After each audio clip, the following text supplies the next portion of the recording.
Salut à tous, c'est Spiderco Gecko. Je vous présente une petite vidéo aujourd'hui pour vous montrer tout simplement une petite nouveauté chez nous. C'est les crabes vampires. Donc on s'est procuré trois petits crabes vampires.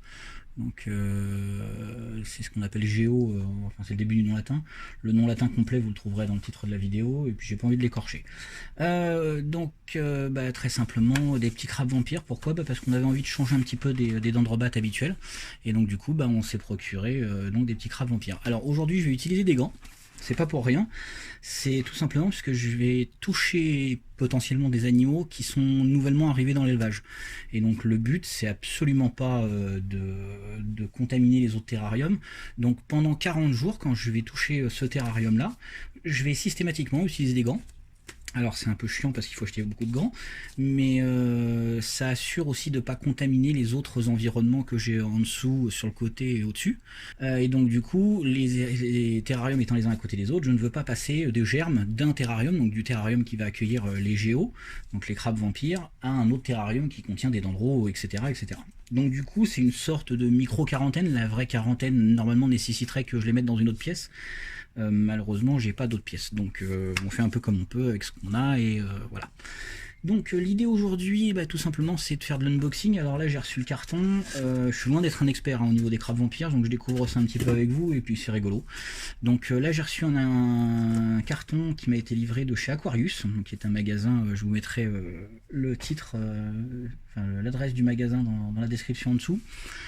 Qui m'a livré trois crabes vampires. Dans le carton, il y a des petites choses que je vous montrerai, mais les bêtes sont déjà dans le terrarium, puisque Aquarius m'a dit, quand tu reçois les bestioles, tu les mets 10 minutes dans la boîte en plastique dans le terrarium afin qu'ils se familiarisent un peu avec la lumière, la température, etc.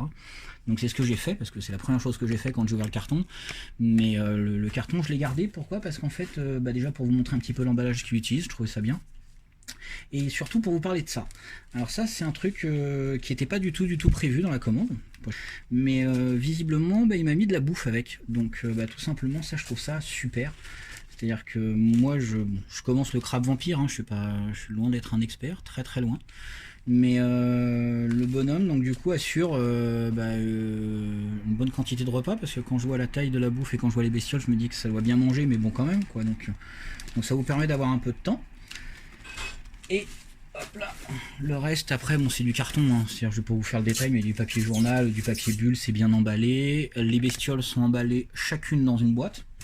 Alors je vais un peu pousser la boîte parce qu'elle me gêne. Donc nous allons procéder à l'ouverture des boîtes. Donc on va juste les regarder un petit peu avant sans trop les stresser. Donc ça c'est le moins coloré des trois, j'ai trouvé. Il a un peu un côté... je vois pas encore bien le violet, je vous avoue, il fait un peu plus rouge que violet, mais bon écoutez, on verra bien. C'est une femelle. Hop. Nous avons une autre boîte avec un spécimen qui lui est aussi une femelle, mais qui est beaucoup plus violet. Je pense que ça, une fois par contre qu'il y aura la lumière dessus, on aura des bonnes couleurs qui vont apparaître. Bon là, sont un peu stressés évidemment, les bestioles elles viennent d'arriver, donc c'est pas le top non plus. Et là, nous avons un mâle. Yes, on le voit bien là. Voilà. Et qui j'espère sera un futur bon géniteur pour mes futures générations de géo. Et hop, donc c'est un terrarium en BTS, qui dit BTS dit bloc de Turbosoft, donc c'est-à-dire qu'au sol et sur les parois, vous avez des blocs de Turbosoft qui sont découpés à la scie, qui sont collés avec du silicone. C'est un aquaterrarium. Oula, hop, je vais redresser la petite boîte, si j'y arrive. Hop là. Donc c'est un aquaterrarium, donc ça veut dire qu'au fond, là, il y a de l'eau. Il y a plutôt même une bonne quantité d'eau dans ce terrarium là, on ne se rend pas forcément compte, mais il y a une bonne quantité. Alors c'est un terrarium que j'ai refait récemment, qui est un terrarium qui est historique chez moi. Je ne l'ai pas refait à 100%, mais par contre j'ai nettoyé, j'ai enlevé des fougères qui étaient au fond, qui étaient cette fougère là qui prend un petit peu de place. Et j'ai pas encore tout retaillé, vous voyez, il y a de la margravia qui pousse un peu de partout dessus. Et donc au sol on a de la sélaginella et on a des small leaf glossostigma, qui n'est pas de la glossostigma, je sais que c'est pas le nom latin exact, mais je me rappelle plus du nom exact de cette plante. Elle est vendue comme glossostigma, c'est les graines instantes en fait, c'est vous semez et en quelques semaines vous avez normalement de la verdure. Donc là on voit que ça a déjà commencé à verdir. Et donc en fait, tout simplement, c'est des plantes qu'il faut tailler, avoir une bonne luminosité. Mais bon, ouais, j'avais déjà fait une vidéo à ce propos, donc regardez là, c'est sur les plantes. Là, je me suis fait un petit kiff, j'ai trouvé un caillou un peu creux là, donc j'espère que ça va bien se passer. La seule chose qui m'angoisse un peu, c'est que j'ai peur qu'il se coince dedans, mais bon, j'imagine que dans le milieu naturel aussi, il y a des cailloux et ils arrivent à s'en sortir. J'ose espérer. Et donc, du coup, vous avez de la sélaginella un peu au sol, un peu partout. Il y a une petite bromée qui est derrière. Pour l'instant, j'ai pas d'élément central énorme pour deux raisons. C'est parce que je me dis qu'ils vont grimper sur le tronc qui est au fond, donc ça me ferait plutôt plaisir. Qu'ils vont peut-être grimper sur ces troncs-là, mais je me pose la question de mettre une grosse plante au centre pour qu'ils puissent un peu plus grimper, de type un peu Neoregelia comme on peut avoir dans le terrarium là-bas. Là. Donc, je sais pas, je me tâte encore. Donc du coup on va procéder à l'ouverture, je me rapproche. Hop. Donc avec de la mousse de java dedans et du perlon. Donc le perlon c'est de la masse filtrante d'aquariophilie qu'il utilise, ce qui doit à mon avis amortir les chocs. Un peu là. Oh donc toi t'es pressé de sortir. Hop là. Et voilà pépère, il marche sur son caillou. Déjà ça grimpe bien. Je découvre un peu comme vous, vous savez j'ai jamais eu le crâne, c'est vraiment la découverte là. Là on le voit marcher sur le caillou, je trouve ça plutôt cool. Teste son environnement. Ah. Ça a l'air de bien grimper sur la sélaginella, ça a l'air de bien kiffer.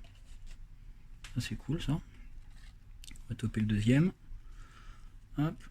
Donc là on a libéré le mâle qui est en train de partir au fond là-bas. Là. Au revoir, j'espère à bientôt. J'espère que vous n'allez pas être trop discret. Parce que j'ai envie de vous prendre en photo quand vous aurez pris vos belles couleurs. Là. Oh, ça déjà aussi, c'est bien joli. C'est violet. Hop, par devant. Donc là, par contre, il va falloir que je garde un œil dessus. Parce que si la bête, elle part devant, elle reste devant comme ça, il faut faire attention qu'elle s'enfuit pas ou qu'elle panique pas. Hop, ça a l'air d'aller là. Teste l'environnement avec les pinces avant. Peut-être essayer de vous le montrer.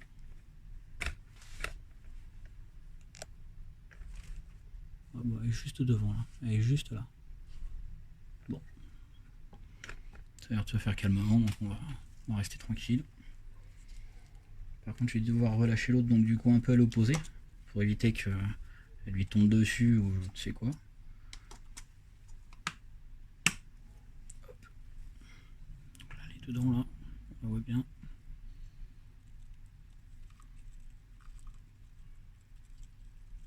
Allez, voilà. Elle va direct taper dans l'eau.